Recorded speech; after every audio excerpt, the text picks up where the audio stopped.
Hello dear students, in this lecture we will see the region of convergence of Laplace transform.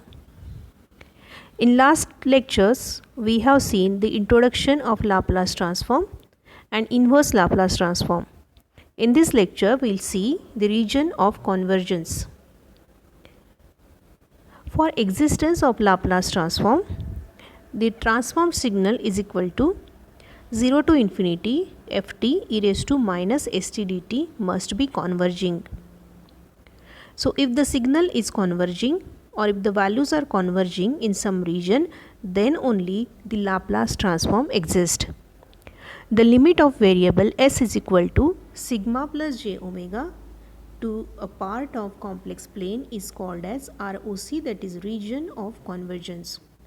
For example, Fs is equal to L e raised to 3t is equal to 1 upon s minus 3. This is the standard formula for Laplace transform. Laplace transform of exponential function is equal to if L of e raised to 3t is equal to 1 upon s minus 3. As 3 is positive in the formula, it is negative value, and if that value is negative, answer will be 1 upon s plus 3. But in the example, we have e raised to 3t. So, e raised to Laplace transform of e raised to 3t is equal to 1 upon s minus 3. Hence, Laplace transform is defined only for region greater than or greater than 3. The region RES greater than 3, that is sigma will be also greater than 3, and this is called as ROC, that region of convergence. So when we know the region of sigma value or the limit of this region, then we can draw the region of convergence. As shown in the diagram, we can see that in Cartesian coordinate system we have the 3 value, and after 3 value there is the shaded portion which is the region of convergence. Before that there is no region, because our given Laplace transform e raised to e3t is equal to 1 upon s minus 3, and for LT to exist, it will exist for region greater than 3.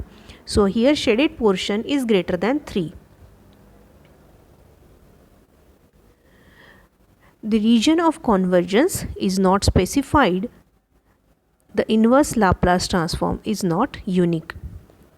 That means if you don't know the region of convergence, then there is not unique value of inverse Laplace transform.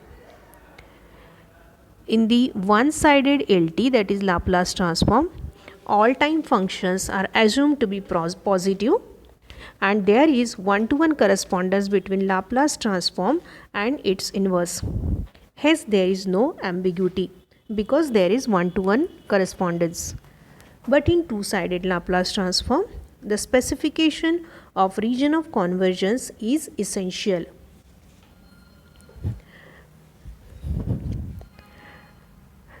The two-sided Laplace transform is also called as bilateral Laplace transform, and the specification of ROC is essential here because the Laplace transform is on the both side, that is positive and negative side. So region of convergence is essential for bilateral Laplace transform. So this is all about region of convergence in Laplace transform. Thanks for listening.